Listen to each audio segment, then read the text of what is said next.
Hey everybody, it's me Andrew. Get out into nature and tune in for yourself.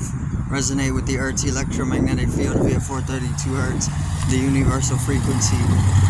So today I'm going to go over the power of being yourself and being extraordinary. Right, so let's get into this. So being yourself is like a superpower, because this is the flow of energy. Allowing for the flow of energy opens you up to deeper experience of life. There's a lot of systems that keep us in an imbalanced state, and it closes our perception off, and it creates various different elements within the system, so that our perception is greatly skewed, right? And perception in itself, being able to deepen your perception, is pretty much just deepening your sense, right?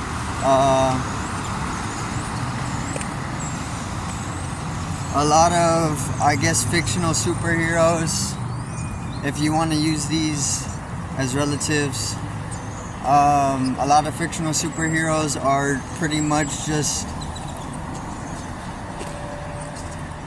revolved around, or their abilities are revolved around deepening their mental sense, right?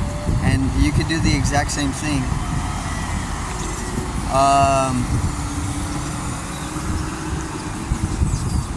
So just being yourself, allowing for the expression to be, and opening up the flow of energy, because this is what it really is, allows you to deepen your perception of life, which is pretty much also the same process as being able to go beyond the normality, or the routine, or the normal state of awareness, right? And this is pretty much just being extraordinary, or extraordinary.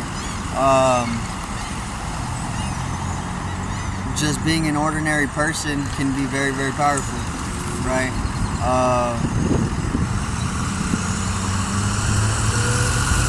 It just depends on the depth of individuation that is taken, right, that brings about the changes.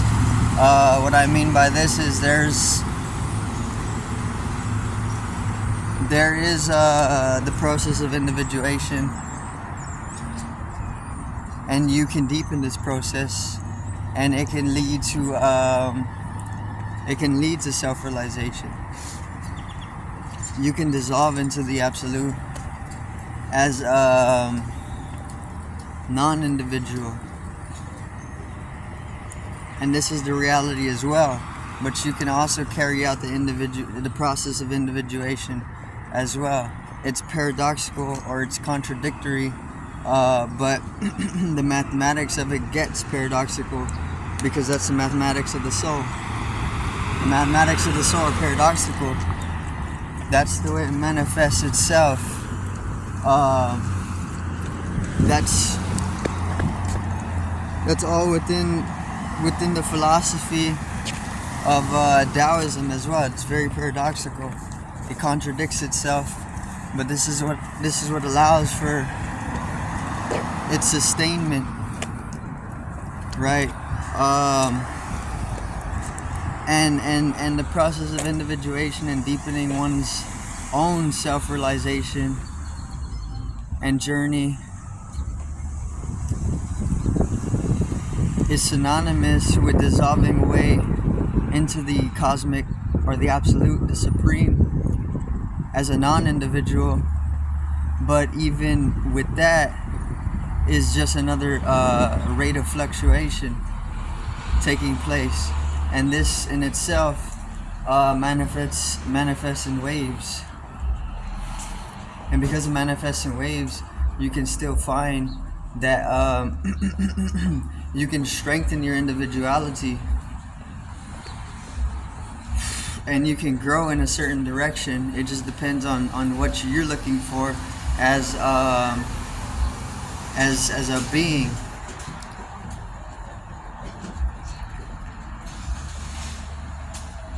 Once again, it's paradoxical.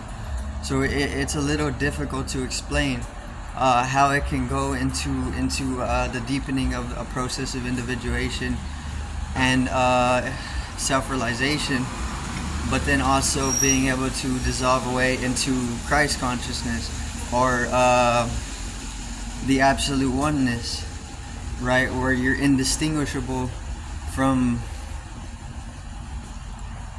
another person, or just even the ether around you, or the space around you.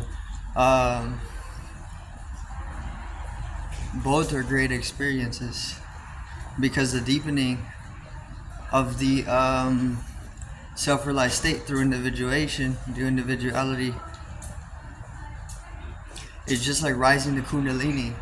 You can't do that unless you are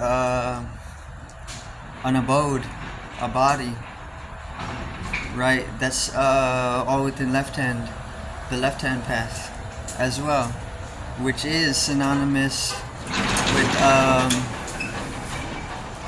with that very process.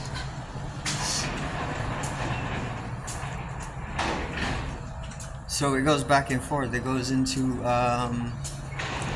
the indistinguishabilities of dissolving into the absolute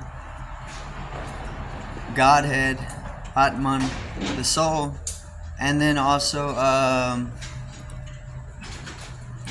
strengthening one's own individual will in that state of absolute realization, right? But do thank everybody for watching. Want to get peace out, one love, and have a great day.